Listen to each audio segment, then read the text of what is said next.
It's almost time. As busy as we are, we still need to get the preparations done.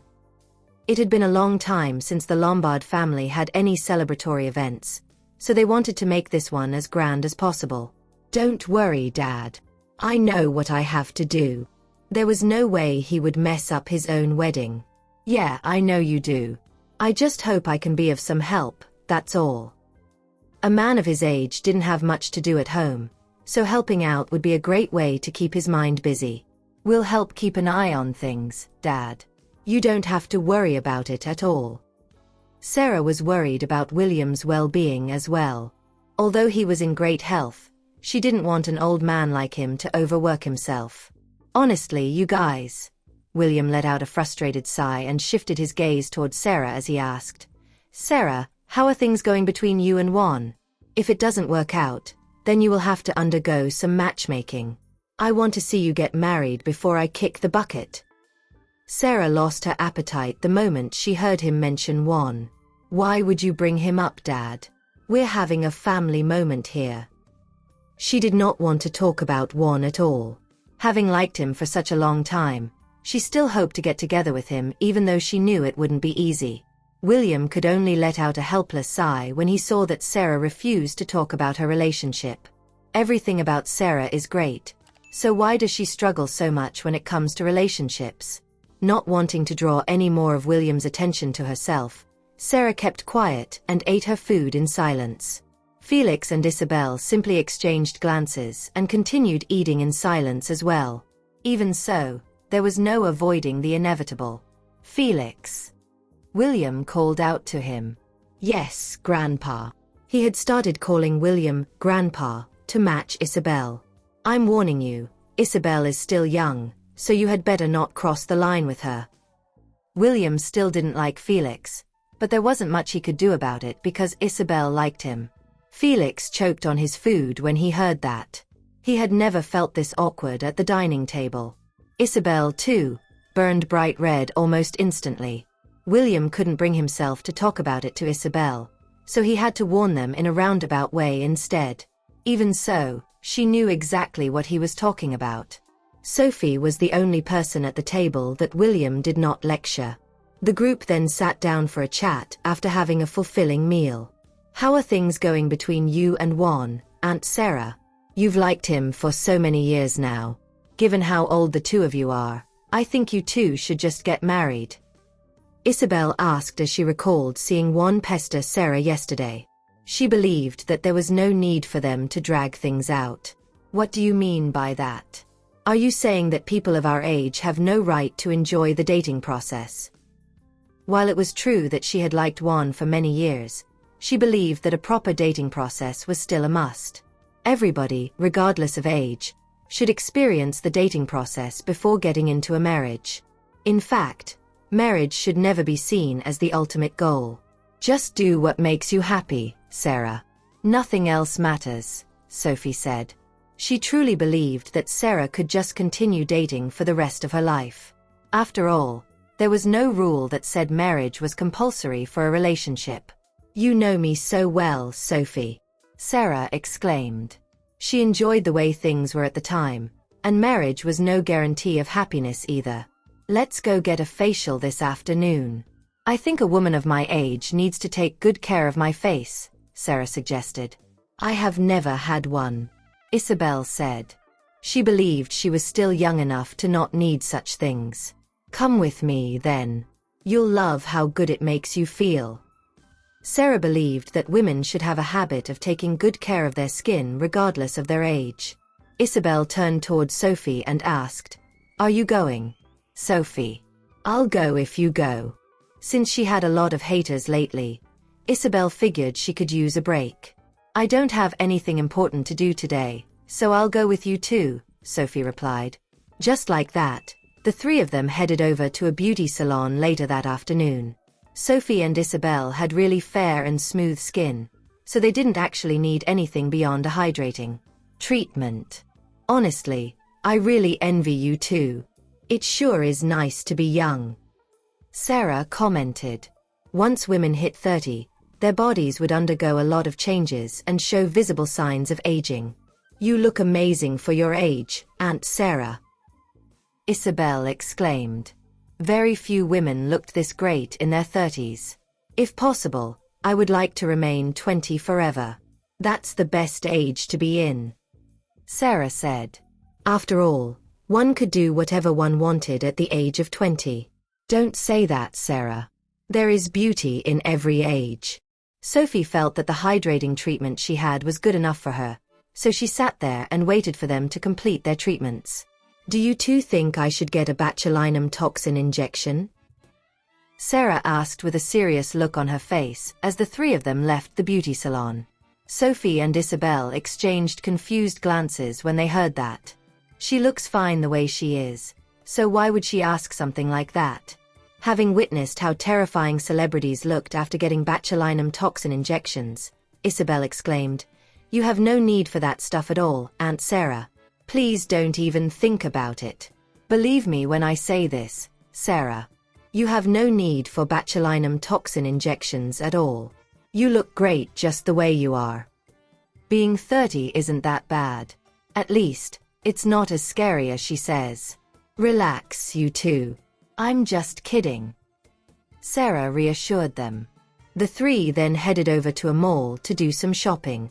As Sarah needed to take good care of her skin, she bought lots of skincare products. After that, they visited a few high-end clothing stores. Sarah was a wealthy woman who never hesitated to invest in her appearance. In just a little over an hour, she had purchased 2 dresses, a business suit, and 2 pairs of leather shoes. Isabel was frozen in shock when she saw that. She had always considered herself a shopaholic, but Sarah was leagues ahead of her. "Come on, let's keep it going." Sarah even had her secretary deliver the stuff she bought to her house so she could continue shopping. Sophie shook her head. "I'm tired, Sarah. Let's go get something to drink." She couldn't bring herself to walk any further. "Sure thing. We'll continue shopping after we have some drinks. By the way, have you and Tristan bought your rings yet? Maybe we can check out the jewelry stores later." Since they would be getting married soon, it was about time they bought their rings. Not yet. They had been so busy traveling between Anglangela and Fanda they didn't have time to shop for rings. The 3 girls then headed over to a male bar. Many people out there knew Isabel due to her status as a singer, so she had a tendency to act aloof in public. As such, she would always wear a face mask whenever she visited crowded places. Sure enough, some of her fans recognized her even with the face mask. "Hi, Ms. Lombard. Could we take a picture with you? We love you very much," they exclaimed while running up to her. Isabel flashed them a smile and nodded in response. She would often try requests whenever possible. After taking a picture with them, she even gave them her autograph. "We will still be your fans even if you're in a relationship, Isabel. We love Isabel. We love your songs, and we will still support you." The fans that she lost were male ones who got disappointed that she was in a relationship, but there were still girls who genuinely liked her songs. Isabel felt touched when she heard what they said. "Thank you all for supporting me. I will work even harder from now on. How about I treat you girls to some milkshakes?" The fangirls were confused, but they followed the trio to the milkshake bar anyway. Isabel then bought them all a milkshake each and said, "Once again, thank you all for supporting me. Promise to never let you all down." She was determined to perform even better in her singing. "We believe in you, Isabel. You can do it," the fangirls said before leaving with their milkshakes. Isabel kept her face mask on as the 3 girls sat down at a table next to the window. "It seems I still have a lot of fans who love me. Maybe I don't have to worry, after all." Of course. It's not very common for fans to boycott their idols simply because they are in relationships. Besides, Isabel wasn't pursuing the path of an idol, to begin with. She was aiming to be a singer, so all she had to do was sing as best as she could. That was the only way she could keep her fans loyal to her. After having a milkshake and resting for an hour, Sarah regained her strength and was ready for another round of shopping. "Come on, you two. We're just getting started here. Let's continue shopping." Sophie was really reluctant to continue shopping, but she went along with it anyway when she saw how enthusiastic Sarah was. I didn't know Sarah was such a hardcore shopaholic. Am I the only one here who doesn't shop like this? I would usually just go for the items that I want, but Sarah likes to aimlessly browse shop after shop.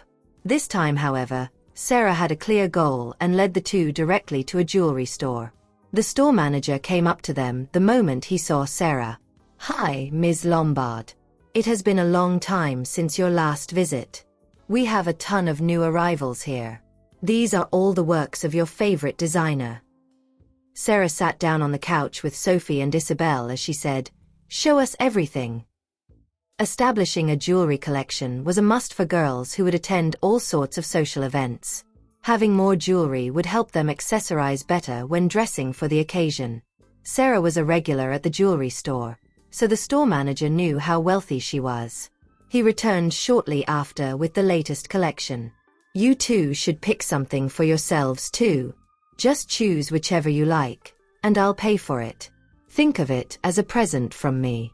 As for the wedding rings, you'll need to get Tristan to come and buy it with you," Sarah said. She figured she would buy them some jewelry since they would be able to wear them anytime, anywhere. "Can I really pick out the one I like, Aunt Sarah?" Isabel asked. Although she had become quite a successful singer, she was not wealthy enough to buy whatever she liked. Even so, no girl could possibly resist the temptation of jewelry, and she was no exception. "That's right. I would suggest that you get the ones that are already paired, though. That way, you won't go wrong with the pairing." The one thing Sarah liked most about the jewelry store was the fact that they offered paired jewelry items for the customer's convenience. "Which one do you like, Sophie? Do you not find any of these to your liking? If that's the case, we can go check out some other stores," Sarah suggested when she saw the uninterested look on Sophie's face. After all, the most important part about shopping was to buy things that one liked. "No, that won't be necessary. I think the designs in this store are good enough," Sophie replied while picking a random box out of the collections. Inside the box was a necklace, a pair of earrings, and a bracelet. Although the jewels weren't very big in size, she liked the design and found herself attracted to them at first glance. The manager was smiling brightly when he saw the items they had chosen. "I can't believe I just hit my sales target for this month in a single day. It must be nice to be so rich they can buy whatever they like without worrying about the price." Having picked out the jewelry items they wanted, Sarah proceeded to make the payment at the counter. To her, spending money felt like an achievement and even helped cheer her up sometimes. Sophie ran into Willow and some of her friends when they left the jewelry store. In actuality, Willow no longer had any real friends at that point. Those girls only asked her out that day just to show off. Back then, Willow did not hold back on her spending when hanging out with them. "Hey, Willow. Isn't that your sister?" "Yup, that's Sophie, all right. Sophie sure has surprised us all. Tanner Group has become a lot stronger with her being in charge." "I know, right? My dad said there are lots of people out there who would pay a fortune to collaborate with Tanner Group. Willow, could you tell her to consider my dad's company?" That was when Willow realized why they asked her out. "No wonder they asked me out so suddenly when we haven't been in contact for so long. As you all know, I am no longer working in Tanner Group, so nothing I say will do your father's company any good." "Nonsense. You're still the heiress of Tanner Group, aren't you?" "Exactly.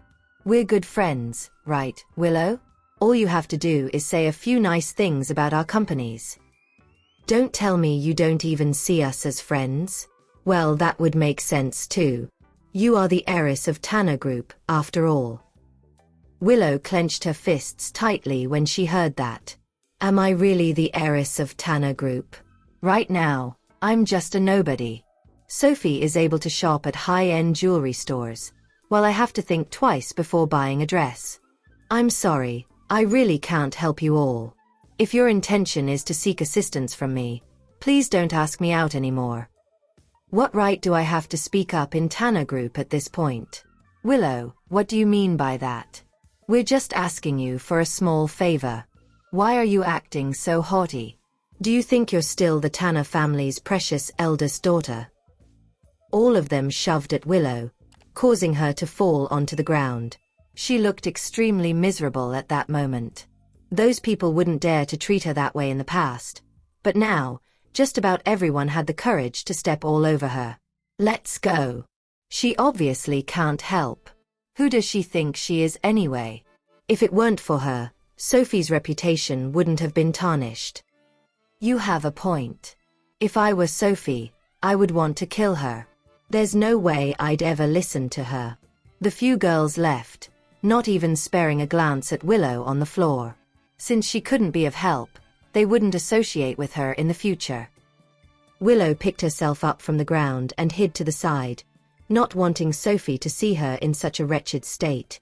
No matter how miserable she was, she simply didn't want Sophie to see it. If Sophie were to see me like this, she would just laugh at me. Willow returned home dispirited. She didn't know what the point of her continuing to live was. She used to think she could marry into a wealthy family, but now, her reputation was ruined. None of the prestigious families would accept her. In her current state, even if she were willing to be someone's mistress, no one would even want her. When Caleb arrived home, he saw Willow in her depressed state. What's wrong with you, Willa? Did someone bully you? Caleb was now very busy at the Institute of Physics. Although the tasks he undertook were simple, he was already delighted to be able to do what he loved. As he was too busy, he didn't have the time to care about Willow. Caleb, I feel that living is so exhausting. Caleb furrowed his brows. Why would she have such thoughts? Willa, everyone will eventually feel tired as long as they're alive. You're in that state of mind because you don't have a goal. Finish your university education and find something you're interested in to do instead of overthinking, all right? Find something I'm interested in to do? What can I do now? Caleb, I want to join Tanner Group.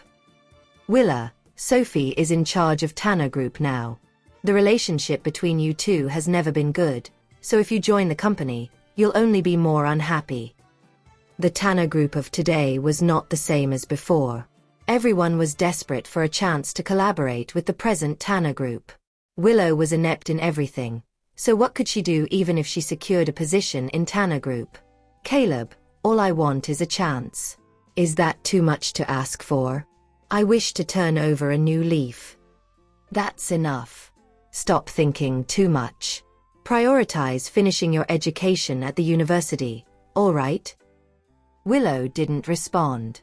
She felt utterly disappointed. She thought Caleb would help her, but all he did was tell her to finish university. Caleb then went to the Institute of Physics. Unexpectedly, he stumbled into Sophie there. Sophie, why are you here? Did you come to see me? Caleb knew Sophie was the University of Medicine's student, so it didn't make sense for her to be there. The director is looking for me, so I came over. Caleb, are you adjusting well here?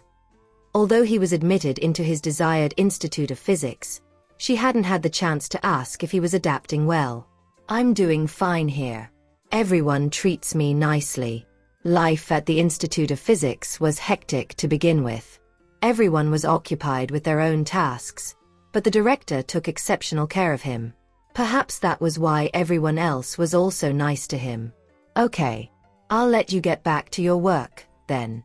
I'm going to see the director now.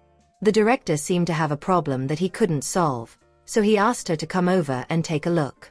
However, those were confidential matters that couldn't be disclosed to others. Okay, go ahead. Let's have dinner together when you're done. He had been wanting to treat her to a meal. All right. The current Sophie was much more easygoing. Caleb figured it was because of her relationship with Tristan. Sophie headed straight to the director, Ross Campbell's office. Mr. Campbell, may I know why you called me over this time? Sophie cut to the chase upon stepping into the room. She preferred to get straight to the point in everything she did, as she wasn't fond of beating around the bush. Ross handed her a folder. We've been researching a new type of fighter jet recently, but we encountered a problem with the calculations, and I was hoping you could take a look. The big shots at the Institute of Physics were all stumped. which was why Ross thought of her. Okay. I got it. I'll give it a try after I go back. Sophie hadn't seen the specific details yet, so she wasn't sure whether she could figure it out. Still, no matter what, she would do her best. All right. Don't feel too burdened. We just want you to give it a shot. Ross didn't put too much on her. After all, Sophie was still young, and her major was medicine. Okay. Didn't you mention last time that you wanted to treat me to a meal? You haven't forgotten about that, have you? Ross said jokingly. How could I forget? Let's do it tonight then. Tonight it is. Bring your brother along.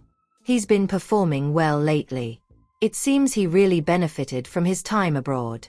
After he becomes more familiar with our environment, he can join our core team. The Tanner family's genes are indeed outstanding to have two exceptional descendants like them. All right. Thank you, Mr. Campbell. What are you thanking me for? I should thank you for introducing such a talent to join my team. Caleb was undoubtedly skilled.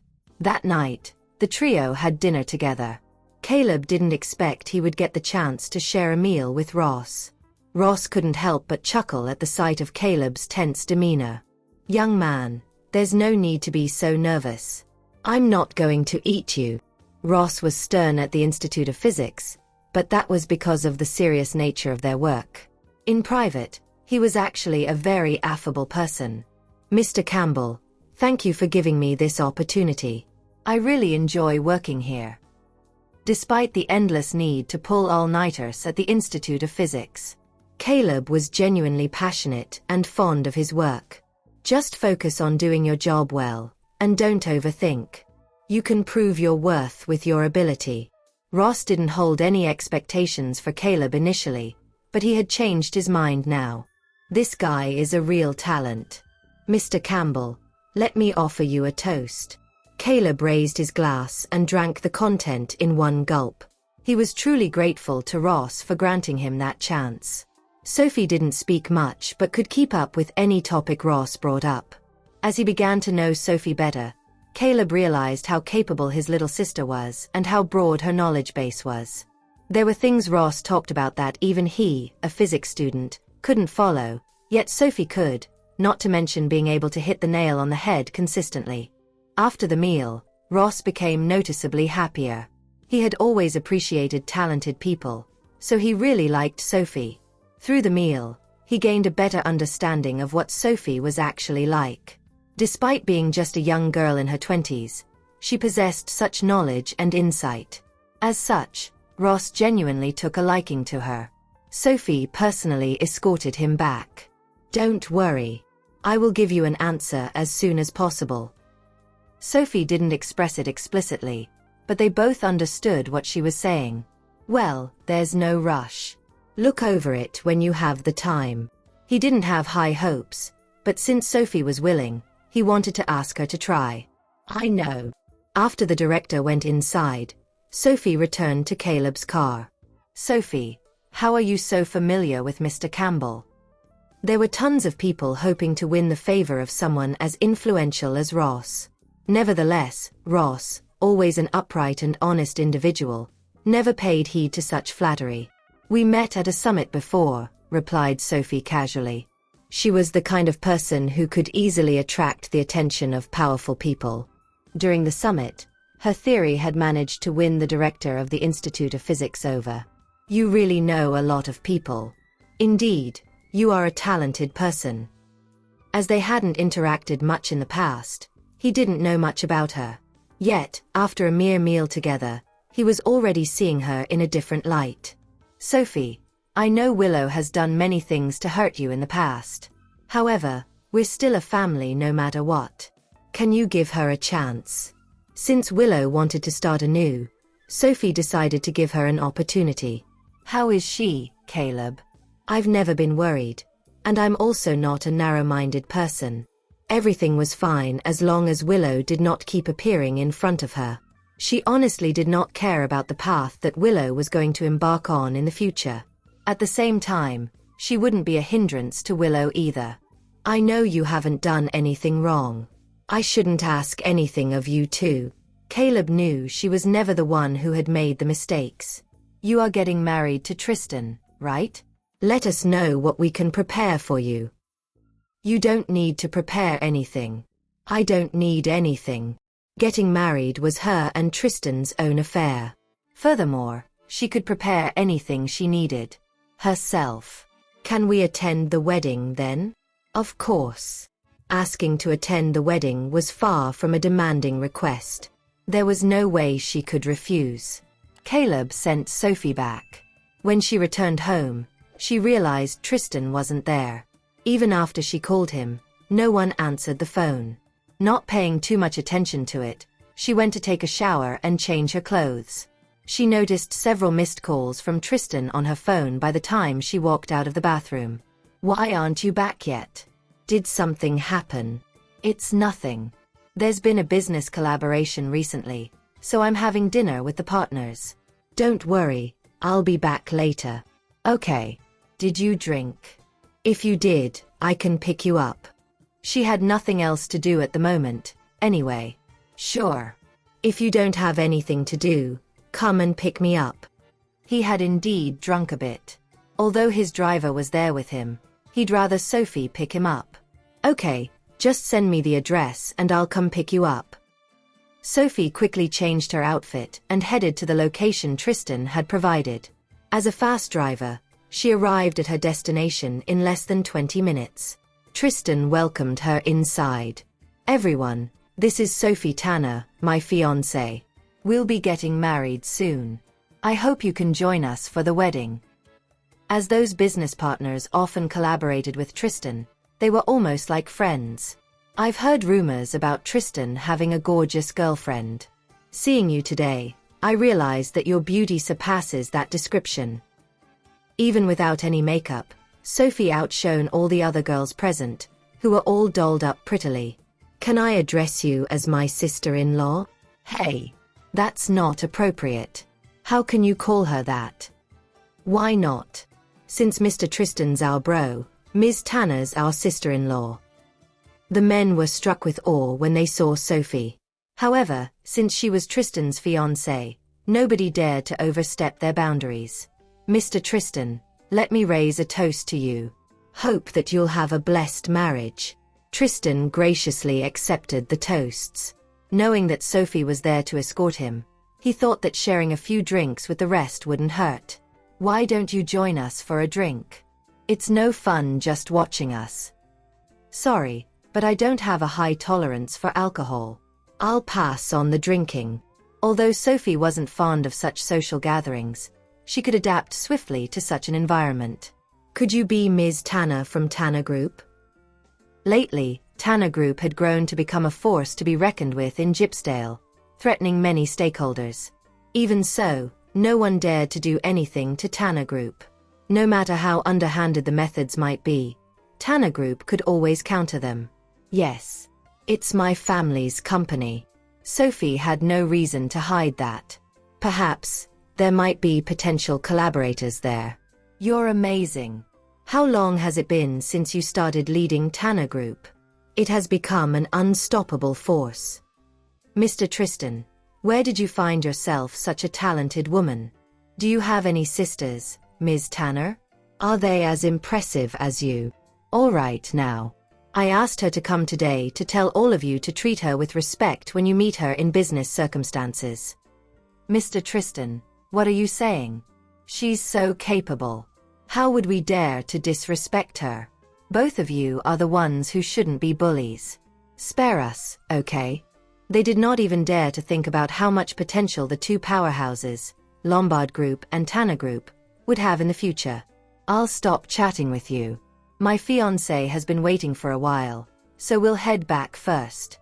You all can continue enjoying yourselves. Tristan grabbed his coat and stood up. Sophie reached out to hold him. Everyone, apologies for leaving first. Tristan's drunk. No worries, go ahead. Have a safe journey. As they left, Tristan draped his arm around Sophie's shoulder. He wasn't actually drunk. Hoping to avoid wasting any more time in such a setting, He found an excuse to leave without offending the others. When they walked out of the hotel, a refreshing gust of wind blew past, waking Tristan up further. "Have you had dinner? Would you like something to cat?" Tristan was worried that she had not eaten. Sophie shook her head. "It's fine. I had a good dinner tonight. Let's go. My car's over there." Sophie brought Tristan to where she parked the car. Then, she opened the car door and let him get in the passenger seat. "I'm not actually drunk. You don't have to worry." He was completely sober now. Furthermore, he had a high tolerance for alcohol and wouldn't act recklessly. "I know you're not drunk. I just wanted to pick you up." She knew that even if he were really drunk, the driver could have taken him home. Tristan leaned in and kissed her lips. Sophie responded eagerly to his kiss. In every aspect, they were truly in sync. After returning to the mansion, Tristan slumped against the couch. He had drunk quite a bit that day. Although he wasn't drunk, his head was starting to ache. Sophie, being considerate, brought him a cup of warm water and snuggled with him on the couch. "Does your head hurt? Should I buy you some hangover medicine?" Tristan pulled her into his arms. "No need. I told you I'm not drunk. My head just hurts a bit. I'll be fine after resting for a while." "Okay, try not to drink so much in the future. I know you can handle alcohol well, but you'll feel uncomfortable after drinking too much, right?" Even though drinking was fine, he should not have drunk so much. "Okay, I promise you." Since those business partners were his friends and it had been some time since they last met, he drank quite a bit. He wasn't usually fond of socializing. Noticing that he was sweating, Sophie stood up and brought a hot towel to wipe his face. Being showered with care, Tristan was very happy. He enjoyed being taken care of like this, but only by her. As he rested on the couch for over half an hour to fully recover, Sophie remained by his side. He could already imagine how harmonious their days would be in the future. Since they got together, they had hardly ever quarreled. "Sophie, if there's anything about me that you're unhappy with, please let me know, okay?" They hadn't argued before marrying, so they should work hard to maintain that after marriage too. Sophie thought about it carefully. "I really can't find fault with you. You've already done a great job. If we ever argue in the future, it will definitely be my fault," said Sophie jokingly. Tristan had never even raised his voice at her. She truly could not find any points of dissatisfaction with Tristan. Things were already amazing. "What about me? Do you have any complaints about me? I hope that you can love me more. I love you so much. Really, I love you a lot.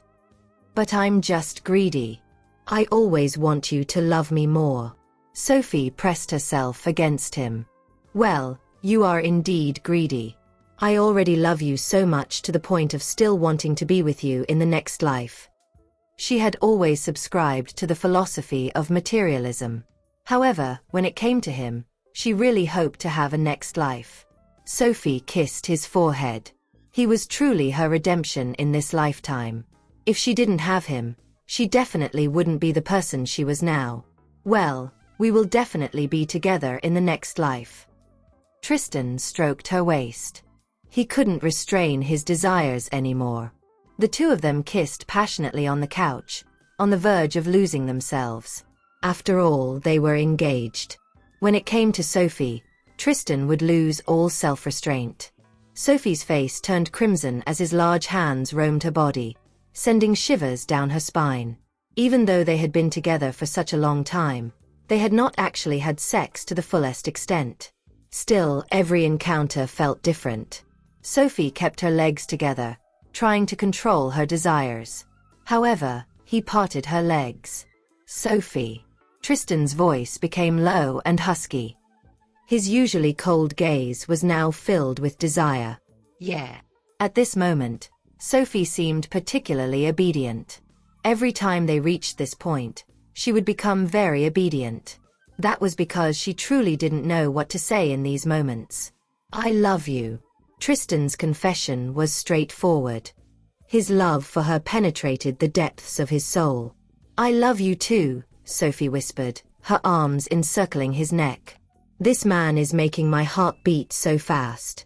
When Sophie woke up in her bed the next morning and caught sight of the hickeys on her neck and shoulder, she felt troubled. With the scorching weather outside, she couldn't possibly conceal herself entirely. However, if she ventured out like this, it would be quite embarrassing. Tristan had been patiently waiting for her outside. When he saw her taking such a long time, he went over. Look at what you've done. How am I supposed to step outside now? Complained Sophie in frustration. Tristan embraced her from behind. If it's inconvenient to go out, just stay home. I'll keep you company, okay? Since he was the culprit, he felt responsible. I'll just accompany her at home to make up for it.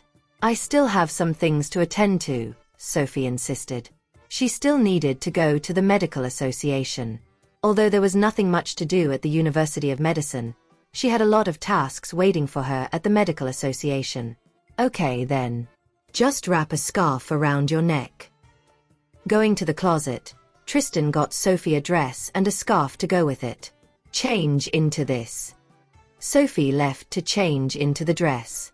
Although she never had dresses in her closet in the past, her closet was now filled to the brim with them by Tristan. The pink dress, complemented by the scarf, made Sophie look even more gorgeous than before. Her long, slender legs were exceptionally attractive. Tristan wrapped the scarf around her. Perfect.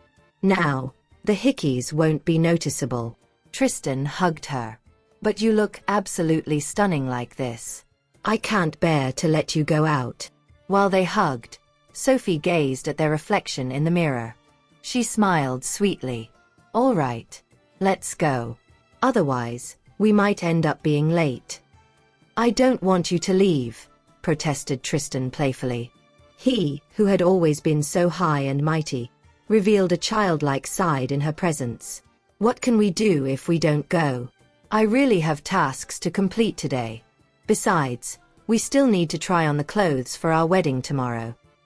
Since he had already prepared the outfits, they had to try them on. Okay. Although Tristan was reluctant to let her go, he still had to send her to the medical association. Coincidentally, she bumped into Arius and Georgina when she got out of the car. They were already living together. Oh, Sophie uttered when she saw them.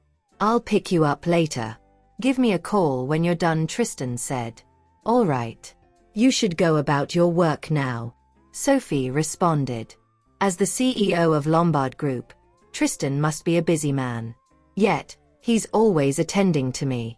After Tristan left, Arius approached Sophie and wrapped his arm around Sophie's shoulder. Sophie, what's the progress on the matter I asked you to help me solve? You haven't even looked at it, have you? Have you been too busy going on dates? I'll take a look at it later. There was nothing I could do because there wasn't a lab in Fandar, Sophie replied. Due to the environment in Fandar, my hands were tied. Arius was walking Sophie in with an arm over her shoulder. Georgina was watching them, but she knew she couldn't say anything about it. I know they're as close as siblings are, but I'm being left alone at the back. It sucks to watch them interact so intimately. Right then, Sophie turned her head and noticed the disappointed look on Georgina's face. Hence, she shoved Arius' hand away. Keep your hands to yourself. You have a girlfriend now. From now on, you ought to behave yourself, she advised. Women are more emotionally sensitive. Although nothing is going on between Arius and me, we should still keep our distance. I'm not overthinking it, Sophie. I know you guys are close. Don't change because of me, Georgina responded. I love Arius, so I want him to be happy. Despite hearing those words, Sophie proceeded to pull Georgina in and toward Arius' embrace. All right. Let's keep walking, Sophie said. I don't like seeing Georgina looking so dejected. Arius wrapped his arms around Georgina and uttered straightforwardly, My love, I'm so sorry. I shouldn't have left you behind. Don't worry. It won't happen again. In my heart, you're a lot more important than Sophie. Georgina was rendered speechless. Did he have to say that? That sounded so sweet, though. Sophie got busy as soon as she entered the lab, so she left her phone unattended. Because of that, she didn't notice that Victor had been calling her non-stop. After she was done solving Arias' problem, she sent the report to Arias and checked her phone. Why did Victor call me so many times? Something must be up. With that in mind, she returned Victor's call immediately. Unfortunately, she couldn't get through to him. A crease appeared between Sophie's brows. What's going on? Victor is pretty capable, so there shouldn't be a problem. What on earth happened? Worried, Sophie took off her lab coat and walked toward the exit. Coincidentally, Arias had just seen the report and was on his way to see her. That was when he saw her walking out. What's the matter? Didn't you just arrive? Are you leaving already? He asked. I have something urgent to deal with. If you still have questions for me, wait for my return. Sophie didn't have time to chat with him. Oh, I see. Do you need my help? He offered. That won't be necessary. Arias didn't respond to that. All right then. Since she always has her hands full, perhaps I should just get on with my tasks. Still, she had only arrived this morning and had already helped me solve my problem. She sure works incredibly fast. How can the difference between one human and another be so big? Upon leaving the medical association, Sophie took a taxi to Tanner Group. The employees at Tanner Group hadn't seen her in a while because Victor was usually in charge of the office. When the employees saw her walking past, they were stunned by her attire. I had always thought Ms. Sophie was the cool and elegant type. Who would have known that she would look so stunning in a pink dress? Ms. Sophie is a pretty girl, so she's going to look amazing regardless of what she wears. One employee responded. That's a given. A pretty girl will always look good no matter what clothing style she wears. Indeed, that statement about Sophie couldn't be more accurate. Sophie went straight to Victor's office and noticed that neither Victor nor his secretary was there. What exactly happened? Does anyone know where Mr. White is? Sophie asked. The rest of the employees shook their heads. We had never known where Mr. White was. As his subordinates, we can't possibly question Mr. White about his whereabouts. Sophie called Victor again, but still, no one picked up the call. After that, she called Victor's secretary. Unexpectedly, the secretary answered the call, but he sounded extremely anxious when he called out, "Help us, Ms. Sophie." As soon as the secretary finished his sentence, the call ended. That was when Sophie knew for sure that something bad had happened. Damn it! Who would dare to come after the people close to me? Did something happen, Ms. Sophie? The employees were confused because they had never seen Sophie looking so angry. It's nothing. Carry on with your work. Sophie gave Butterfly a call and ordered, "Butterfly, I need you to locate 2 people." Sophie went to the location immediately after Butterfly located Victor and the secretary. Instead of asking someone to go with her, she went alone. When she arrived, she saw a group of bald men in black t-shirts. The bald men looked fierce and scary. Unsurprisingly, the bald men's eyes lit up when they saw a pretty girl walking toward them. Hey, little girl. Are you lost? Are you here to look for men to please you? One of the men teased. Sophie turned a deaf ear to those words. Are you guys keeping 2 people here against their wills? Sophie questioned coldly. At that moment, she was ready to end their lives. The bald men exchanged glances when they heard the question. Who are you? Why are you here? One of them asked. You don't have to know who I am. Set my men free. Otherwise, don't blame me for being ruthless. Sophie was giving them a chance to do the right thing. If they set Victor and his secretary free, I'll be gentler when I beat them up later. Your men. Oh. You must be Ms. Sophie. Well, you're in the right place. We've been looking for you. The bald men started behaving seriously. The boss told us to bring those 2 people here for a reason. We can't afford to mess things up. Bring me to them. Sophie didn't sound intimidated. In fact, she sounded authoritative. The men brought her in to see Victor and the secretary, who had been beaten up badly. At the sight of that, Sophie started exuding a wave of murderous aura. Victor heard some people coming in, so he opened his eyes. He was surprised to see Sophie there. "What are you doing here, Ms. Sophie? It's dangerous here. You shouldn't be here," Victor uttered. "Ms. Sophie shouldn't have come. These bad men wouldn't dare to kill us anyway." Hearing that, Sophie walked up to Victor. "Victor, what do you want me to do to them?" Sophie sounded murderous. "Ms. Sophie, these men are evil. You really shouldn't have come." Victor knew a lot of people were jealous of their progress. Although he had been careful, he was still caught up in a kidnapping incident like that. "I got kidnapped, but I still didn't want Ms. Sophie to be here. After all, I'm a grown man. She's merely a girl, and she now has to deal with these lecherous men. What if something bad happens to Ms. Sophie? How am I ever going to forgive myself?" In response, Sophie whipped out a napkin to wipe off some of Victor's blood. "Victor, I told you I wouldn't let anyone bully you, didn't I? I'll never go back on my word." With that, Sophie snatched a pistol away from the man standing nearby and pointed it at them. "Talk. Who are you working for?" Sophie asked coldly. The man standing nearby was caught off guard because he didn't expect her to snatch his pistol away. Her movements were so fast that I couldn't even react in time. "Would you dare to pull the trigger? You're merely trying to scare us, aren't you? You were still a child when we started to be involved in the underworld." The leader of the bald men wasn't scared. "She's just a little girl. She wouldn't dare to shoot us." In the next second, however, Sophie fired a shot at the man's thigh. Ah! The leader of the men didn't expect Sophie to shoot.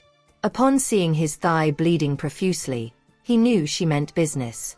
"She looks like she knows what she's doing. Answer me. Who sent you?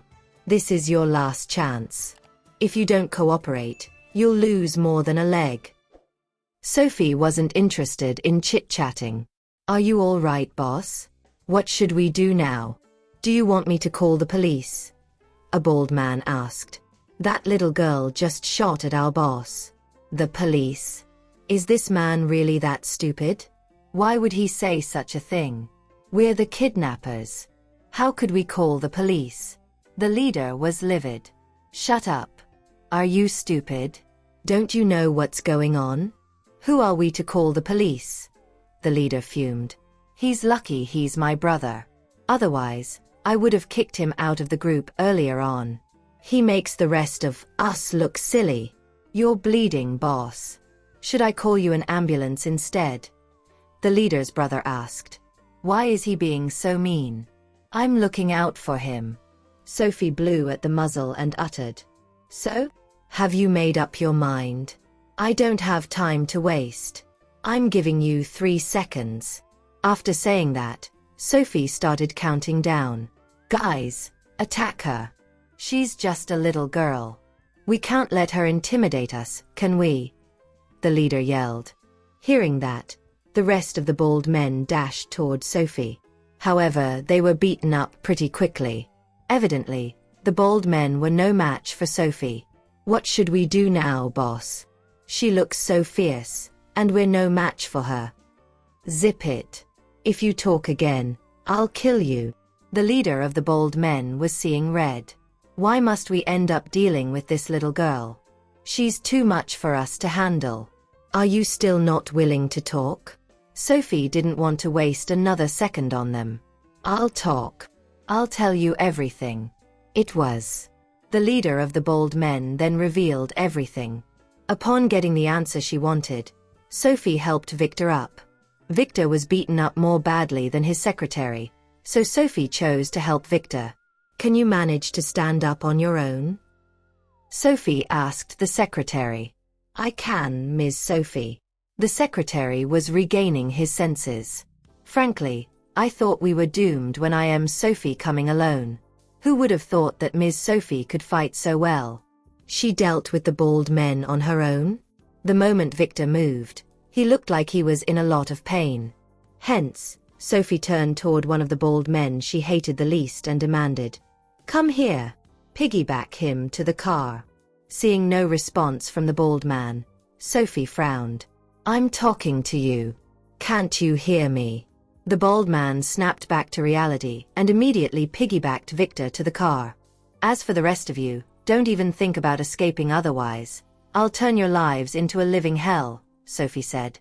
Those words from Sophie were all it took for them to give in and wait silently for their judgment. Ms. Tanner's punches hit like a truck. If we want to live, we ought to listen to her. After sending Victor to the hospital, Sophie told the doctor to give Victor a full body checkup. "How are you feeling?" Sophie shook her head when she saw how badly Victor was beaten up. He was a good fighter back then. How did he lose to a bunch of thugs? "I'm fine, Ms. Sophie. I'm so sorry for making you worry about me," Victor responded. "A young girl had rescued a grown man like me. For embarrassed myself. I'm glad that you're all right. Take the next few days off to recuperate. With me at the office, everything will be fine," Sophie said. "Since these men want to mess with me, I'll show them what I'm made of." "Noted, Ms. Sophie. I'm sorry. I've let you down. You did great, Victor. Tanner Group wouldn't be doing so well without you." "You shouldn't feel bad about it," Sophie consoled him. "Some people resort to despicable tactics, but it's all right. No one would dare Tanner Group now that I'm here. Okay. Let me recuperate in the hospital for a while.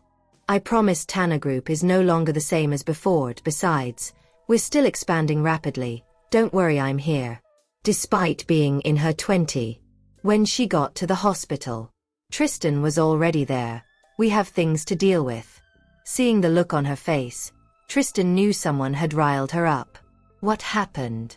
Why do you look so gloomy? Who bullied you?" "Tell me," Tristan uttered. "It's not that. No one would dare to bully me. However, they bullied the people I care about," Sophie answered. "I can't let others take advantage of the people close to me." "Am I not the only person you care about?" Tristan asked. Sophie didn't respond to that question. "I was just kidding. Who is that audacious person anyway? Let's go. I'll take you there," Tristan offered. "I don't care who that person is. I can't forgive him for making Sophie angry. It's not that big of a deal. It's actually a business matter. Since that person dared to come at me, I'll return the favor. In fact, I'll make him wish for death. This is solely Tanner Group's problem." Seeing how Sophie was brimming with energy, Tristan stroked her face and said, "All right then. Do whatever you need to do. I have your back no matter what happens." Sophie headed to Tanner Group the next day. When she arrived at the CEO's office, Victor's other secretary, Carl Himmer, approached her immediately. "Ms. Sophie, we heard that Mr. White got injured. Are his injuries serious?" he asked worriedly. "He's fine. Bring the urgent tasks to me. I'll take over Mr. White's tasks for the next few days. If there are any problems, feel free to come directly to me." "Sure, Ms. Sophie. Here are today's work priorities. We have a meeting scheduled in the morning and a golf game with Starlight International's CEO in the afternoon." Howard Linder, the CEO of Starlight International, was the culprit responsible for injuring Victor and his secretary. He was a downright gangster. "Got it. Remind me when the time comes. What are the topics to be discussed during the morning meeting? Bring me the necessary documents." As those tasks did not pose a huge difficulty to her, she could adapt to them quickly. After Carl passed her the documents, he left to attend to his own duties. However, barely half an hour later, someone started to kick up a ruckus at the company's entrance. Carl rushed down after hearing about it. "What's happening? Ms. Sophie is here today, so we can't afford any disruptions. What on earth are they doing? Let me in. Do you even know who I am? I am Yale's girlfriend. I'm pregnant with the Tanner family's child. My child owns part of Tanner Group too." The person creating such a huge commotion was Yale's lover. The onlookers exchanged bewildered glances. None of them expected such an incident to occur on the day that Sophie was there. "Ma'am, it doesn't matter who you are. This is Tanner Group. You neither work here nor have an appointment. Therefore, you cannot enter." Let me make one thing clear. I'm pregnant with your chairman's son. If any of you dare to lay a hand on me or harm my child, you'll regret it." Angelina Yandel's voice reverberated with anger. As a woman in her early 20s, her sole reason for being involved with an old man like Yale during the prime of her youth was Tanner Group. She had merely come to assert her rights, yet those people showed her no respect. "Didn't Yale tell me that all of Tanner Group belongs to him?" The security guards were taken aback. "What is Mr. Tanner doing? Doesn't he know how bad this seems? What's the point of this? One of you, call Mr. Tanner and ask him to take her away. We must not let Ms. Sophie find out about this." Carl quickly made the appropriate arrangements. It was far from desirable for Angelina to cause such a scene there. Undoubtedly, it would affect Tanner Group's reputation greatly. The security guard immediately called Yale. However, no one answered. "Mr. Himmer, what should we do now?" No one's answering the call. More and more onlookers gathered, with some even taking out their phones to record the scene. After all, everyone was interested in these prominent families. "Ma'am, Mr. Tanner is currently not in the company. Regardless of what you're here for, it's best if you go back first." "I'm serious. Causing a scene like this is not beneficial to anyone." Angelina furrowed her brow. "Who do you think you are? What gives you the right to speak to me like this? Also, how am I causing a scene? I'm simply here to look at what belongs to me." Angelina had already regarded Tanner Group as her own. "You?" Carl was driven to fury by her. What's up with Mr. Tanner's judgment? Why did he choose someone like her? He has absolutely zero taste. "Mr. Himmer, should we inform Ms. Sophie about this?" Carl felt a throbbing headache. He dialed Yale's number again, but no one answered. Meanwhile, Sophie had already learned about the situation and arrived downstairs. Angelina also knew that Sophie now held the reins of Tanner Group. However, considering herself as capable as Sophie, she couldn't accept it. She had a clear goal: taking control of Tanner Group. Her goal in causing a scene there was to secure herself a job at Tanner Group. She wanted to prepare her child to take over Tanner Group in the future. Yet, in the presence of Sophie, she found herself at a loss for words. "So, you are Angelina?" Sophie's cold stare sent shivers down Angelina's spine. Angelina faltered, unable to formulate a response. "You want Tanner Group, huh?" Sophie was a very astute woman. Naturally, she could instantly discern Angelina's intentions of going there. Having her motives exposed so blatantly, Angelina was unsure of how to reply. "No, I'm just feeling unwell. I came to see your father." Angelina was resolved. Since she had already gone there, she intended to assert her rights and make her presence known to everyone. She no longer wished to be an invisible figure. "As a mistress, what gives you the audacity to come here and confront me?" demanded Sophie directly. Angelina's face paled at once. "What did you say? No matter what, I'm still your elder. How can you speak to me like this?" she rebuked furiously. Sophie's also in her early 20s. What's so impressive about her? She's just born with a silver spoon in her mouth. What gives her the right to look down on others? "Elder? How old are you? What makes you an elder?" "Mr. Himmer, call the police and inform them that there's a homewrecker here. Let the authorities handle it." "You?" Angelina hadn't anticipated this turn of events.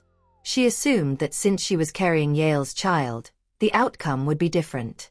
No matter what, the Tanner family would still show some courtesy toward her. However, she did not expect them to completely disregard her unborn child. "Got it, Ms. Sophie." Carl promptly dialed the police. "Yeah. She's just a mistress. What gave her the courage to cause such a commotion here? What right does she have? Angelina clutched her stomach, not expecting them to call the police. In the meantime, Yale found out that Angelina had gone to the company. When he rushed over and spotted Sophie there, his expression changed. Haven't I treated Angelina well enough? Has she grown tired of her peaceful life? Does she have a death wish? When Angelina saw Yale coming, she swiftly adopted a pitiful facade. Yale, didn't you say? What did I say? Who permitted you to come here, Angelina? Scram. He still needed to rely on Sophie to continue his extravagant lifestyle. Does this B*TCH have a death wish? Angelina was completely taken aback. She never expected Yale to act so timidly in front of Sophie. He's never said that in my presence before. He used to claim that he had the final say in Tanner Group. What about now? The reality cannot be more different. Yale, you lied to me. Didn't you say that once I give birth to our child, Tanner Group will belong to him? At this point, Angelina was willing to burn all bridges. Sophie glanced at Yale. Tanner Group will be hers? Is she dreaming? The others also thought that Angelina had no shame. What gave this mistress the audacity to behave so brazenly? Enough. Shut up. Yale's anger flared up. If you don't get lost now, don't blame me for being forceful. Yale had always kept his affair hidden from Sophie. Nevertheless, Angelina had now made it public knowledge. Sophie, Yale tried to explain himself, not wanting to lose the comfortable life he had now. However, under Sophie's cold gaze, he couldn't find the words to speak. Don't worry. I will handle this matter. No one can threaten the fact that Tanner Group is yours. After saying that, Yale dragged Angelina away. Why are you all staring? Don't you have work to do? Said Carl when he noticed that the others were still lingering. After hearing his words, no one dared to continue staring. They promptly returned to their tasks. Ms. Sophie, the meeting is about to begin. Shall we go upstairs? Carl remained deferential in front of Sophie and avoided direct eye contact. Yes. Let's go. Sophie proceeded directly to the conference room. When everyone saw that she would be chairing the meeting, they all perked up. Although some of them might have underestimated her abilities in the past, they had since realized how terrifyingly capable she was after several major meetings. Regardless of what the project was about, she could detect even the tiniest loopholes. Mr. White has been feeling unwell lately, so I will handle the company's affairs in the time being. Let's proceed as usual. Sophie wasted no time and got straight to business. There was no need for pretentious speeches. While the managers from the project department reported on their progress, Sophie listened attentively and occasionally jotted down notes in her notebook. After they finished speaking, she compiled a list of problems and delivered a concise summary. I understand that everyone has been working hard lately, so take a break when it's appropriate. While Tanner Group is becoming increasingly successful, I don't want its success to come at the expense of your well-being. After the meeting, make necessary amendments to the issue. If there aren't any problems, just adhere to the proposals. Don't worry, Ms. Sophie. We will give it our all. Regardless of how exhausted everyone in Tanner Group was, hope was still in sight for them. Hence, they were highly motivated. Okay, get back to work. Carl had been attentively listening at the side. Once again, he marveled at Sophie's abilities. Even though it had been quite some time since she returned to the office, she managed all the tasks with ease and efficiency. Is there anything else? Sophie asked when she saw Carl following her out. He quickly shook his head. No, but it's already lunchtime. What would you like to eat? I can go and buy it for you, offered Carl. Ms. Sophie probably isn't used to cafeteria food, right? Thank you, but I'll eat at the cafeteria today. It had been a while since Sophie had gone to the company. If she wanted her staff to work well, she had to address the staff's dining situation first. Ms. Sophie, are you sure you want to go to the cafeteria? Why not? Is there a problem? Is the cafeteria food really that bad? No, Ms. Sophie. The cafeteria food is actually quite good. It's really delicious, guaranteed Carl. Compared to the other companies around, their cafeteria food was genuinely delicious. He was just worried that she might not be accustomed to it. In that case, it's settled. It's already lunchtime, so you should also go and eat. Okay, Ms. Sophie. Carl refrained from saying anything further. At that moment, Tristan called Sophie. Are you done with work? Knowing that she had been at Tanner Group all day, he decided to come and find her. Yes, I'm done. I'm planning to have lunch in the cafeteria. Would you like to join me? Sure, I'll be there soon. Wait for me in the office. Tristan was already parking his car. After he was done, he headed directly to the CEO's office to meet her. Sophie was already prepared to leave. When he arrived, they headed to Tanner Group's staff cafeteria together. The employees of Tanner Group were taken aback by the sight of Sophie bringing Tristan to the staff cafeteria for lunch. The two of them seemed like such powerful and lofty individuals, as if they belonged to a separate world from the rest. To have these high-profile individuals joining them for a meal felt quite strange. Although there were numerous rumors about Tristan in Jipsdale, very few people had actually seen him in person. Ms. Sophie's boyfriend is so handsome. He's just my type. Well, you consider anyone good-looking to be your type. Still, I must admit that Ms. Sophie's boyfriend looks incredible. Unaware of the attention they were attracting, the two of them picked up the trays and got themselves some food like everyone. Tanner Group's staff cafeteria operated on a self-serve buffet system. People could choose any food they wanted with no restrictions on how much they took. After surveying the available options, Sophie was quite satisfied. The dishes were well prepared and appetizing. Once they had taken their food, they found a table and settled down. How is it? As the CEO of Lombard Group, do you have any suggestions for our staff cafeteria? Asked Sophie, genuinely interested in Tristan's feedback. It's already quite good. Ever since you arrived, Tanner Group has been flourishing. You've done an excellent job. If your grandfather knew about this, he would be delighted too. She was already doing a great job. Really? Sophie always wished for Tanner Group to continue prospering. In that case, she would not disappoint her grandfather. After all, Tanner Group was her grandfather's lifelong endeavor. Yes, I mean it. I believe that within 5 years, Tanner Group will become one of the top companies. That was how capable Sophie was. If she chose not to do anything, everything would still be perfectly fine. However, once she set her mind to something, there was nothing she couldn't accomplish.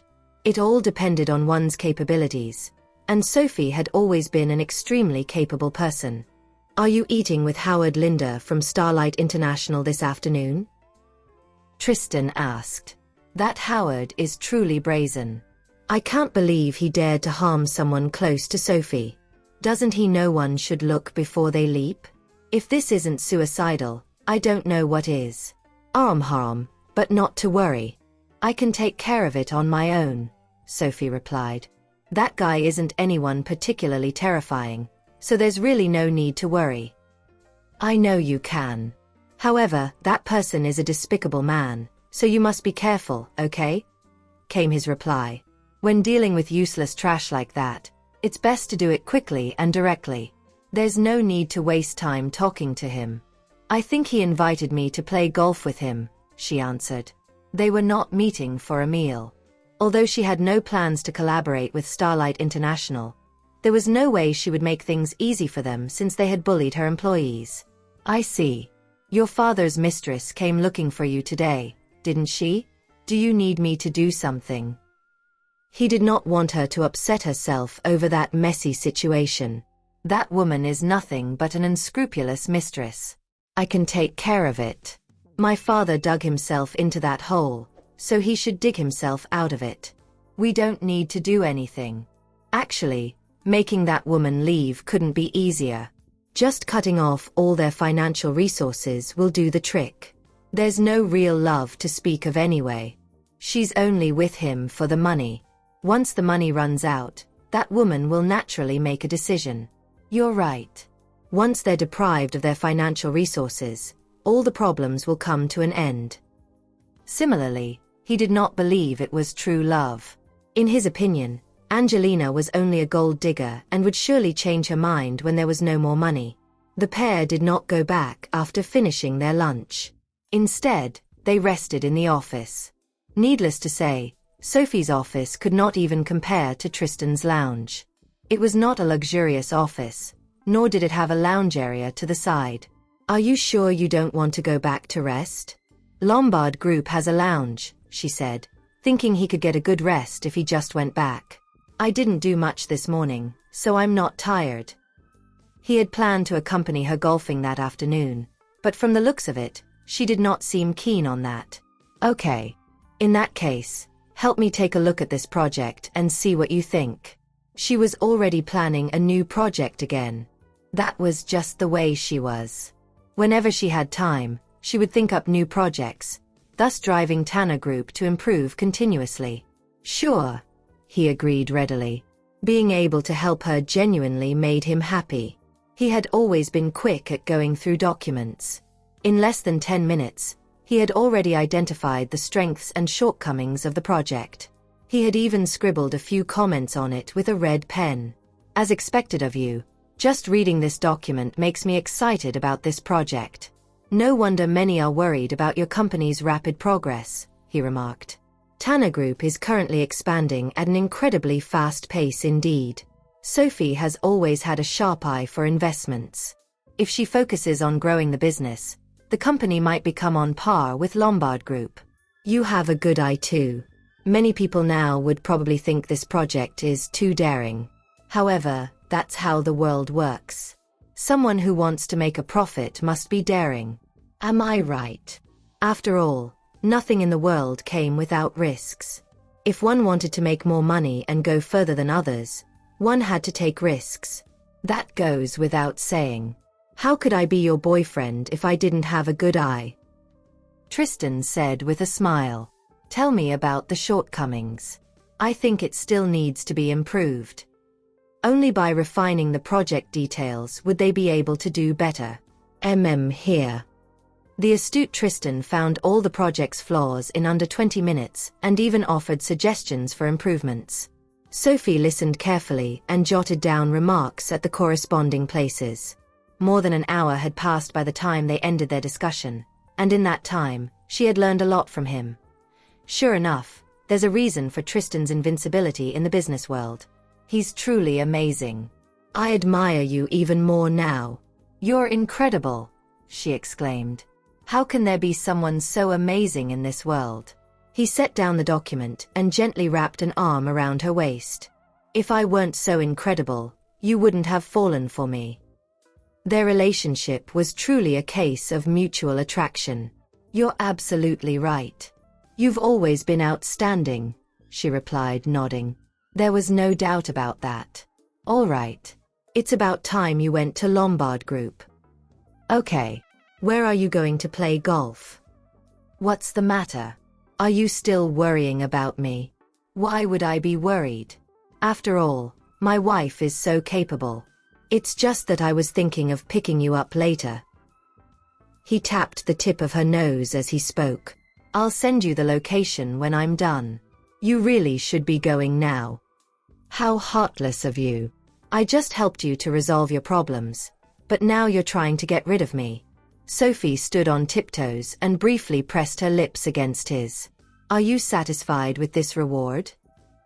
Tristan shook his head. "Nope." Hearing that, she kissed him again. "Do you take me for a 3-year-old kid? What's with that light peck on the lips? How insincere." Pressing her up against him, he deepened the kiss. It was completely different from how she had done it. His kiss was domineering yet gentle and burning with desire. They could hardly extricate themselves from the swirl of emotions that surged forth. As for Sophie, she was completely lost in the kiss.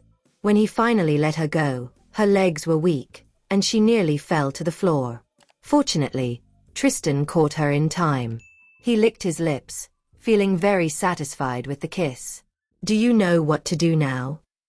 She looked up with her stunning eyes. What had been a look of indifference in her eyes had now been replaced by a look of deep longing. He really knows how to spark my desire. Like this. This time, she took the lead. As was her nature, she never wanted to admit defeat. She was also a good student. No matter what it was, she would always pick things up very quickly. Now that the couple had been together for some time, she was very familiar with his body. After giving him a deeply passionate and intense kiss, she asked, "How was that? Was that satisfactory?" Tristan was satisfied. That's right. I like this version of her. She's no longer cold and indifferent but a living, breathing person with desires. How could I be dissatisfied when she gets like this? We're at the office, Sophie, he uttered somewhat regretfully. She was quiet as she leaned against his chest, catching her breath. And if we weren't? She countered. Isn't he the one who wants to wait until our wedding night? Indeed, he had been looking forward to their wedding night. Hence, that was as far as they could go for now. The intimation of doing it at the office sounded so wrong and taboo. Nonetheless, wasn't that how humans were sometimes? The more off-limits a place was, the more one could not hold themselves back. Thank you for listening. If you have enjoyed this story, please like and share so others can see it too. Also hit the subscription button and notification bell so you can be notified on our next release. Thank you for your support. God bless you.